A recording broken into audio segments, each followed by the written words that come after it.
because you don't know how to work. Yeah. And it's just gonna, and then you don't really want to present yourself in front of that casting director who's working for David Fincher. You know, they're not going to call you back, maybe. So it's important, very important. Yes, Kaylee. Hi, I'm Thank you. Kaylee. I'm the second year. So I was thinking about theater and how we know you have to like follow the lines to a T, like legally. Mhm. But for film and television, it's different. There's sort of a little bit more lenient, what I hear. So I'm wondering if you find that's the case, and also if it is like that, do you find it difficult to be a little bit more relaxed with, I don't know how to say this word, or is that coming from this training, is that a little bit anxiety inducing? Yeah, I think it's like a sport. You have to have your fundamentals down. Like, yes, there are people out there that are more lenient, make yours, you know, if you want to, you know, I don't know, change the words a little bit, but then some people are very, very, very, very, very, very, very, very particular about how people perform their art. I think if it just goes back down to being prepared if someone does want to improvise on the day. And then, you know, say for instance you're doing Chicago accent dialect, and you want to do improv, and they're throwing you lines.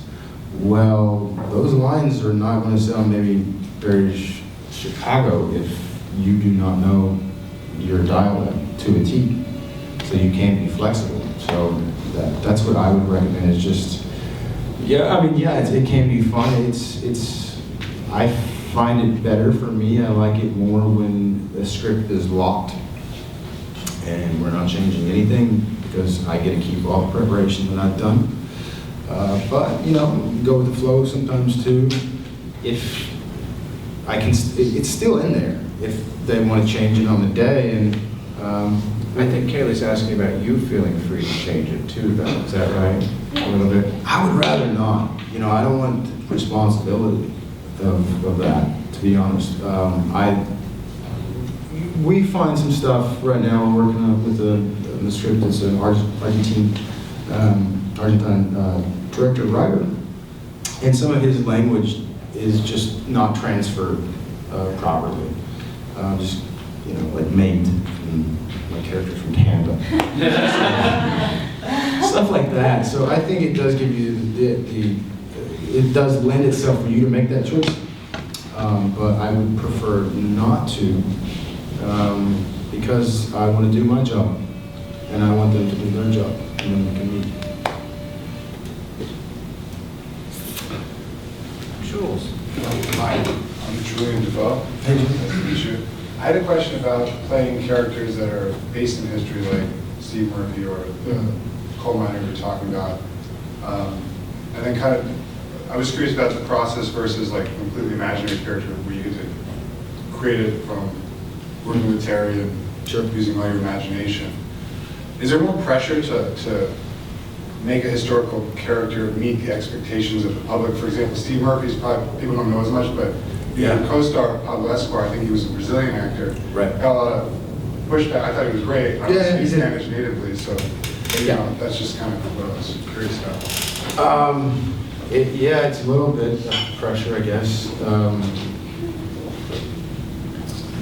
Because they're real and they're still alive. Well, in my case, but with Pablo, yeah, that was a different story. I mean, that guy learned Spanish in about 4 or 5 months or 3 months. He went there early and spoke Portuguese and learned that. But I can't tell the difference. I mean, I don't really speak Spanish that well. I definitely don't speak Portuguese.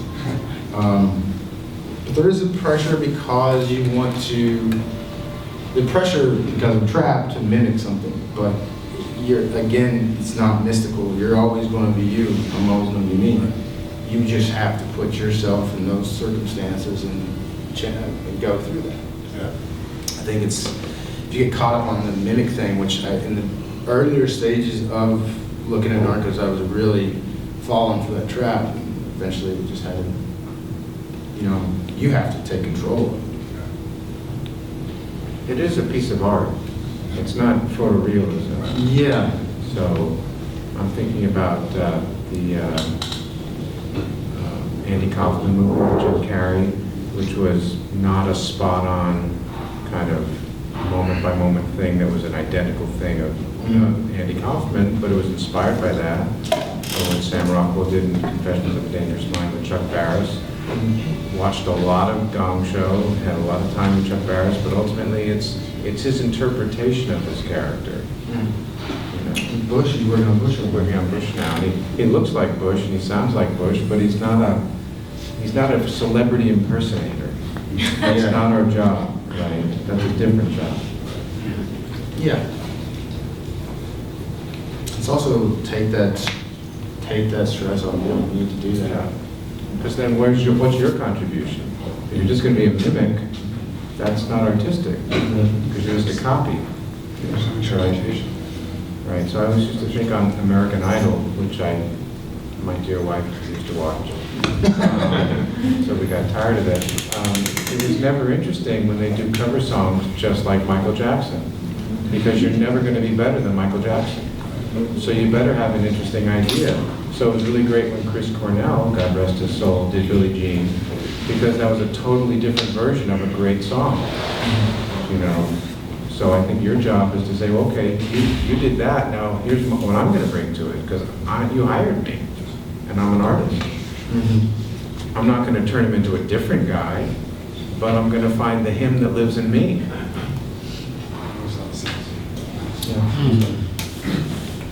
Hi, I'm Rebecca. I'm a third year here.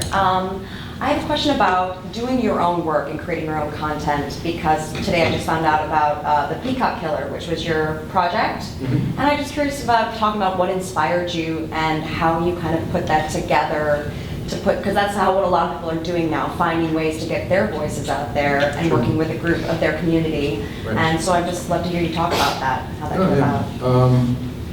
Well, the interesting conundrum that actors face is that you have to be invited to a project, and that's fine, and I love that. But also, for me, it's just also been a lot of I'm very obsessive. I can be a very obsessive person. Where if I just had to wait on a gig coming in, I might go crazy. So it's good to also, get out there and do other things and generate it yourself. I really like how empowering that can be, whether, I've been working on one script for like 8 years or something like that. And other things are much faster. But I've also taught myself how to do these things through osmosis. How did you do that? Teach myself. How do you do that? Well, consistency, just staying at it, reading books, taking audited. Didn't that come out of the Hatfields and McCoys, and you worked with Sam, and then? Oh no, Yeah, he actually was in that. I played his grandson in a pilot that didn't go, and I did Feel for Love, and I really knew his work in school. And then Peacock Killer is a short story by Sam Shepard that Boyd got the rights to. Yeah, it's 178 words. It's a 3-point arc with a full-on reversal. One of the most beautiful, just a feat of writing to pull off a story about a man and his dog and these peacocks that terrorize his life. And he goes on a killing spree to kill all these birds to reunify the bond between the dog and the man. Very fun. I just found I've tried to find the right parameter, knowing the limitations of film festivals. It's got to be under 15 minutes with credits. Then you start creating boundaries to work in those parameters. And it's Back up a little. How did you get the script? How did I get, How did you get the rights? I started reading everything he wrote. And I just read all of his plays, and then he has these 4 novella, maybe 5 now, novella sort of short stories, and he's a master of like short stories. And I just couldn't stop thinking about this thing, and then I asked, I think I called his agent, found her number on IMDb Pro, and I called, and she didn't know who I was or what I was doing, and serendipitously, I was playing Tattoo Guy in Out of the Furnace, and I knew that he was in it, so I wanted to be in it, and I'll tell you something very personal. It's a favorite book of mine too, but I knew it was a favorite book of his, and I brought that book that day. It's from Ginger Man. And I had it, we were in the makeup trailer, I had it on the desk. Oh, who's reading this?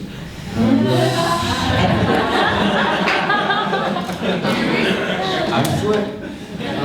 So I had to reintroduce myself. He didn't remember me. And then it started all coming back. It's like, oh, you want this? You want the rights to this thing? I was like, yeah. He's like, what do you want to do with it? I want to make it into a short film. And we just got the conversation started, and then we ended up making it. And then the guy who financed that little accidents film said he would finance it because it was peacocks and it was expensive. And then the day of, we hired Shea Wiggum and Elizabeth, she's a great stage actress. It's blown my mind. Anyways, the guy didn't give us the money. And so we had to put all this stuff ourselves, and just basically financially crashed it. So it's a windy road is what I'm trying to say. And, careful what you wish for, and it's good. It was a great experience. I'm really proud of it, but those things. I think you're being a little coy about this, and Rebecca's asking about really creating your own opportunities. Mm-hmm. And you have a production company. True. And you have a lot of projects that you want to do. True. And some will happen, and some won't. True. Right? And it doesn't cost any money to have a production company if you don't have to rent space. There's no overhead, essentially. There's no overhead. Unless you're buying film rights Right. or And then hiring. you can start to explore and just he has an entrepreneurial spirit so that he's not dependent on someone inviting him to play something. By the way, he will. If someone wants him to do Oh, the absolutely. Predator, that's cool, because that can finance. The Predator is looking like a 3-picture